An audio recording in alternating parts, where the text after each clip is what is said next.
कहानी की शुरुआत वर्ल्ड वॉर सेकंड के दौरान होती है। कहानी हमें एक ऐसी जगह ले जाती है जहां जंग से वापस लाई गई लड़कियों को ज़बरदस्ती कैद करके रखा जाता है। उन्हें अपनी मर्ज़ी से जीने का कोई हक नहीं दिया जाता और उनका इस्तेमाल पैसा कमाने के लिए किया जाता है।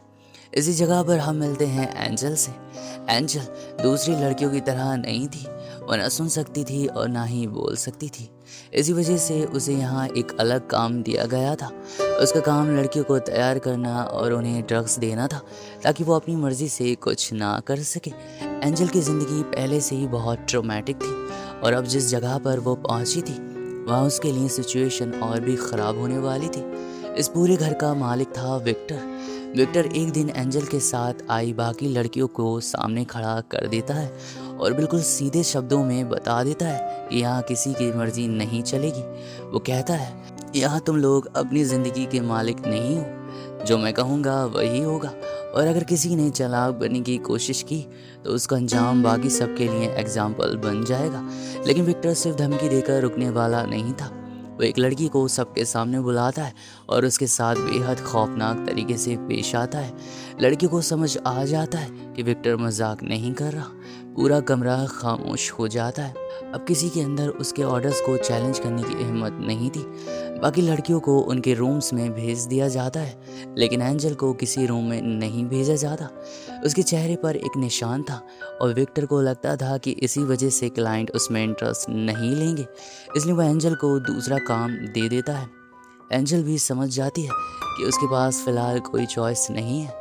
वो चुपचाप अपना काम करना शुरू कर देती है। लेकिन एंजल के अंदर दूसरी लड़कियों के लिए सिंपैथी थी। हर रात लड़कियों के साथ जो होता उसके बाद उनमें से कोई लोग इतनी बुरी हालत में पहुंच जाती थी कि उनकी जान तक चली जाती थी और विक्टर के आदमी उनकी बॉडीज़ को हटा देते जैसे वो इंसान नहीं बल्कि सिर्फ कोई अनवांटेड चीज़ हो। एंजल ये सब देखती रहती है लेकिन कुछ कर नहीं पाती। एक दिन एंजल की मुलाकात बानिया नाम की एक लड़की से होती है। एंजल उसे रेडी करने के लिए रूम में जाती है और रूटीन के मुताबिक उसे इंजेक्शन देने वाली होती है। तभी बानिया उसे बात करने की कोशिश करती है लेकिन कुछ ही देर में बानिया को समझ आ जाता है कि एंजल ना सुन सकती है और ना ही बोल सकती है। फिर बानिया अपने हाथों से साइन लैंग्वेज में एंजल से बात करती है। एंजल एकदम रुक जाती है। काफ़ी वक्त के बाद पहली बार किसी ने उसे उसकी लैंग्वेज में बात की थी। एंजल के लिए ये मोमेंट बहुत इमोशनल था। वानिया बताती है कि उसके फादर भी डीफ थे इसलिए उसने साइन लैंग्वेज सीखी थी। वो कहती है, मेरे डैड अब नहीं है लेकिन मेरी मॉम जिंदा है। मुझे यकीन है वो मुझे ढूंढने ज़रूर आएंगी। एंजल कुछ साइन के थ्रू उसे जवाब देती है। जाते वक्त एंजल प्रॉमिस करती है कि वो वापस आएगी। वानिया को यकीन नहीं होता। उसे लगता है कि यहाँ से कोई वापस नहीं आ सकता। रात के वक्त पूरा घर लॉक कर दिया जाता था ताकि कोई एस्केप ना कर सके। लेकिन एंजल नॉर्मल लड़की नहीं थी। उसकी हेयरिंग नहीं थी लेकिन उसके बाकी सेंस काफ़ी शार्प थे। और सबसे बड़ी बात, एंजल ने इस पूरे घर का लेआउट याद कर लिया था। उसे पता था कि कौन सा वैंड किस रूम में जाता है, किस रास्ते से किस जगह तक पहुंचा जा सकता है। इसी नॉलेज का यूज़ करके एंजल रात के वक्त बानिया के रूम तक पहुंच जाती है। उसके हाथ में चॉकलेट होती है। दोनों साइन लैंग्वेज में बात करते हैं लेकिन अचानक एंजल फ्लोर में एक हल्की सी वाइब्रेशन फील करती है। कोई आ रहा था।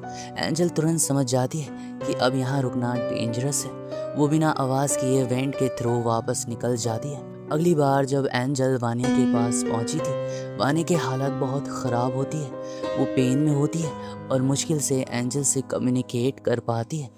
उसकी आवाज़ सुनकर विक्टर भी डॉक्टर को बुलाता है। डॉक्टर पहले विक्टर को बताता है कि सिचुएशन इतनी सीरियस नहीं है लेकिन बाद में वो विक्टर को सच बताता है। वानिया की हिप फ्रैक्चर हो चुकी है और अगर ट्रीटमेंट नहीं मिला तो उसकी कंडीशन और भी ख़राब हो सकती है। विक्टर के पास ट्रीटमेंट करवाने का ऑप्शन था लेकिन वो पैसा खर्च नहीं करना चाहता। वो डॉक्टर को बस चुप रहने के लिए कहता है। वानिया पेन में रह जाती है। रात को एंजल फिर बाथरूम के रास्ते वानिया के रूम में पहुंचती है। वो वानिया को कंफर्ट कराती है और उसके पास ही सो जाती है। लेकिन इसी वक्त विक्टर एंजल के रूम की तरफ जा रहा होता है। अगर उसने एंजल को वहाँ नहीं पाया तो सब कुछ ख़त्म हो सकता था। वानिया को फुट स्टेप्स सुनाई देते हैं। वो तुरंत एंजल को जगाती है। एंजल वैंट के थ्रू एस्केप करने की कोशिश करती है लेकिन इस बार सिचुएशन बहुत क्लोज हो जाती है। विक्टर रूम तक पहुंच जाता है। एंजल किसी तरह बाथरूम वेंट से निकलकर अपने रूम तक पहुंचती है और विक्टर को कुछ भी सस्पिशियस नहीं लगता। थोड़ी देर बाद विक्टर एंजल को अपने रूम में बुलाता है और यहाँ एक स्टोरी अनएक्सपेक्टेड टर्न लेती है। विक्टर एंजल के सामने अपनी फीलिंग कन्फेस करता है। वो कहता है, एंजल, मैं तुम्हें यहाँ ज़्यादा दिन नहीं रखना चाहता। मैं एक डील कर रहा हूँ, बस वो फाइनल हो जाए, फिर मैं तुम्हें लेकर यहाँ से दूर चला जाऊँगा। विक्टर उसे एक की भी देता है। वो कहता है कि एक मास्टर की है जो घर के ऑलमोस्ट हर डोर को ओपन कर सकती है। एंजल की अपने पास रख लेती है। लेकिन क्या विक्टर सच बोल रहा था या ये भी एक उसका नया गेम था? अगली सुबह एंजल रूटीन के मुताबिक वानी के पास जाती है। वानी की कंडीशन और ख़राब हो चुकी होती है। वो एंजल से रिक्वेस्ट करती है, प्लीज़ मुझे यहाँ से निकाल दो। एंजल की आंखों में आंसू आ जाते हैं। वो वानिया को देखकर समझ जाती है कि उसके पास कोई सिंपल सॉल्यूशन नहीं है। एंजल इंजेक्शन लेकर रूम से बाहर निकलने वाली होती है, तभी एक सोल्जर वहाँ आ जाता है और उसे देखते ही एंजल का पूरा पास्ट उसके सामने आ जाता है। ये वही सोल्जर था जिसने कभी एंजल की माँ को मार दिया था। एंजल के अंदर पुराना ट्रॉमा फिर से ज़िंदा हो जाता है। लेकिन इस बार सिचुएशन और बड़ी थी, क्योंकि ये सोल्जर अकेला नहीं आया था, उसके साथ एक पावरफुल कॉलोनियल भी था। कॉलोनियल कोरेन इस पूरे इलीगल ऑपरेशन का असली मास्टरमाइंड था। विक्टर सिर्फ उसका एक मोहरा था। कोरेन ने ही अपने आदमियों के साथ मिलकर एक इलीगल नेटवर्क बना रखा था और अब उसे विक्टर की एक और बात का पता चल चुका था। विक्टर उसके साथ धोखा कर रहा था। कोरेन विक्टर को वार्न करता है, अगर तुमने मेरे खिलाफ जाने की दोबारा कोशिश की तो सिर्फ तुम ही नहीं, यहाँ की हर लड़की इसका प्राइस चुकाएगी। इसी बीच कोरेन के सोल्जर्स पूरे घर में स्प्रेड हो जाते हैं। एक सोल्जर A1 वानिया के रूम में पहुंच जाता है। एंजल सब कुछ नोटिस कर लेती है।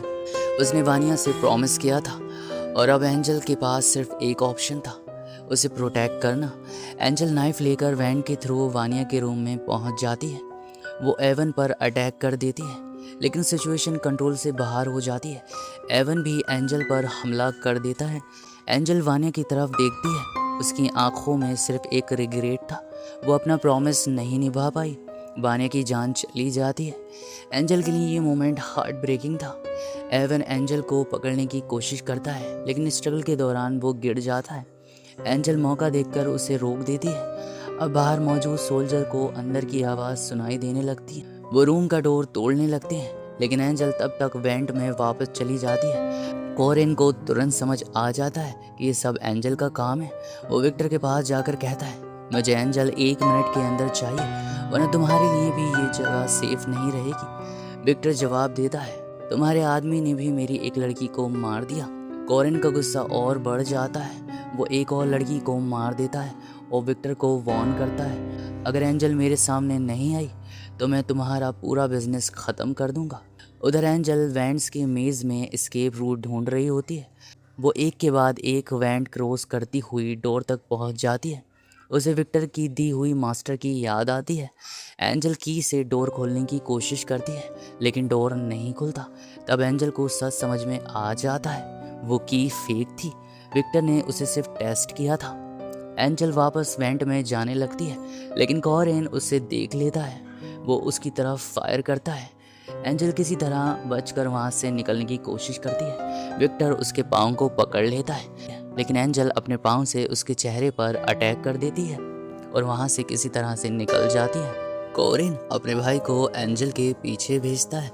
चेस के दौरान एंजल को बहुत स्ट्रगल करना पड़ता है। आखिर में वो एक मौका पाकर उसे रोक देती है। अब सोल्जर्स और ज़्यादा एग्रेसिव हो जाते हैं। कोरेन ऑर्डर देता है कि वेंट्स के अंदर स्मोक छोड़ा जाए। एंजल को हर पॉसिबल एग्जिट पर डेंजरस मिल रहा था। कोरेन गुस्से में विक्टर से कहता है, अगर एंजल को मारने के लिए मुझे इस घर को नष्ट करना पड़ा तो मैं इस घर को नष्ट कर दूंगा। विक्टर को ये बात बिल्कुल पसंद नहीं आती, लेकिन वो कुछ भी नहीं कर पाता। कोरेन के जाते ही विक्टर गुस्से में एक सोल्जर को शूट कर देता है। जब कोरेन वापस आता है, विक्टर उससे झूठ बोल देता है कि एंजल के पास गन है। अब कोरेन का ऑब्सेशन और बढ़ जाता है, लेकिन एंजल फिर से सबकी आंखों के सामने से एस्केप कर जाती है। वो वेंट से बाहर जंप करती है और फाइनली एंजल घर से बाहर थी। लेकिन बाहर भी फ्रीडम नहीं थी, हर तरफ खतरा था। एंजल उनके बीच से एस्केप करने लगती है, तभी उसे कुछ ऐसा दिखता है जिसे वो अंदर तक हिल जाती है। वहाँ कई लड़कियों की बॉडीज पड़ी थी। एंजल को समझ आ जाता है कि जिन लड़कियों को वो हर दिन गायब होते हुए देखती थी, उनका अंजाम क्या होता था। अब एंजल और ज़्यादा डिस्परेट हो जाती है, उसे हर हाल में बचना था। लेकिन तभी उसकी मुलाकात विक्टर से हो जाती है। विक्टर एंजल्स को एश्योर करता है, मुझ पर ट्रस्ट करो, मैं तुम्हें कुछ नहीं करूँगा। एंजल एक मोमेंट के लिए उसकी बात मान लेती है, लेकिन विक्टर ऑलरेडी कॉरिन के साथ डील कर चुका था। वो एंजल को कॉरिन के बदले अपने बिजनेस के 50% प्रॉफिट मांगता है। कॉरिन डील एक्सेप्ट कर लेता है। एंजल को सब समझ आ जाता है, विक्टर भी उसके खिलाफ था। एंजल तुरंत उसके पास से नाइफ निकाल लेती है और उसके पाँव में भोंक कर भाग जाती है। इस स्ट्रगल में विक्टर की गन फायर हो जाती है और कॉरिन के भाई को लग जाती है। कॉरिन जब अपने भाई को देखता है तो उसका कंट्रोल ख़त्म हो जाता है। वो विक्टर को ब्लेम करता है और गुस्से में उसे ख़त्म कर देता है। अब कॉरिन के पास सिर्फ एक टारगेट था, एंजल। एंजल भागते भागते एक घर तक पहुंच जाती है। वहाँ एक काइंड वूमेन रहती थी। वो एंजल को शेल्टर देती है, उसकी फर्स्ट एड करती है और उसे रेस्ट करने देती है। एंजल को लगता है कि शायद फाइनली वो सेफ जगह पहुंच गई है, लेकिन ऑडियंस को एक और शॉकिंग ट्रूथ पता चलता है। ये वूमन एक्चुअली एवन की वाइफ थी, वही एवन जो वानी के रूम में गया था। थोड़ी देर बाद कॉरिन उस वूमन को फ़ोन करता है। वो बताता है कि उसका हस्बैंड मर चुका है और उसके अकॉर्डिंग उसका किलर एक यंग गर्ल है। कॉरिन उस वूमन को एंजल को देखते ही मार देने के लिए कहता है। वूमन धीरे धीरे समझ जाती है कि जिस लड़की को उसने शेल्टर दिया है वो एंजल ही है। वो एंजल को ख़त्म करने का डिसीजन लेती है, लेकिन एंजल सिचुएशन समझ जाती है। दोनों के बीच स्ट्रगल होती है और एंजल किसी तरह खुद को बचाकर वहाँ से भाग जाती है। अब कॉरिन भी एंजल के बिल्कुल करीब पहुँच चुका था। ड्राइविंग करते वक्त उसकी नज़र एंजल पर पड़ जाती है। वो तुरंत उसका पीछा करता है। एंजल जान बचाने के लिए एक फैक्ट्री में घुस जाती है। वहाँ उसे एक बहुत नैरो पाइप मिलता है। एंजल उसके अंदर चली जाती है। कॉरिन भी उसके पीछे पाइप में एंटर करता है, लेकिन पाइप इतना नैरो था कि कॉरिन आगे नहीं बढ़ पाता। अब सिचुएशन रिवर्स हो चुकी थी। जो आदमी पूरी मूवी में एंजल का पीछा कर रहा था, अब वही खुद फंस चुका था। एंजल बाहर निकलने वाली होती है, लेकिन जाते जाते वो रुक जाती है। वो वापस मुड़कर कॉरिन को देखती है।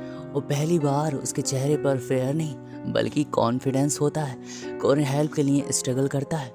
एंजल उसे चुप करा देती है और उसके रास्ते को ब्लॉक करके वहाँ से निकल जाती है। अपनी स्केप के दौरान एंजल एक और घर में पहुँच जाती है। यहाँ कुछ लोग उसकी हेल्प करते हैं। उनमें एक डॉक्टर भी होता है जो काफ़ी टाइम से इन लड़कियों को देख रहा था, लेकिन सोल्जर्स की फेयर की वजह से कभी कुछ नहीं कर पाया। इस बार एंजल को देखकर वो चुप नहीं रहता। फाइनली एंजल को सेफ शेल्टर मिल जाता है और यही मूवी की एंडिंग होती है। एंजल ने अपनी हेयरिंग और स्पीच खो दी थी, लेकिन उसने अपनी हिम्मत कभी नहीं खोई। कभी कभी इंसान की सबसे बड़ी स्ट्रेंथ उसकी आवाज़ नहीं बल्कि उसका हौसला होता है।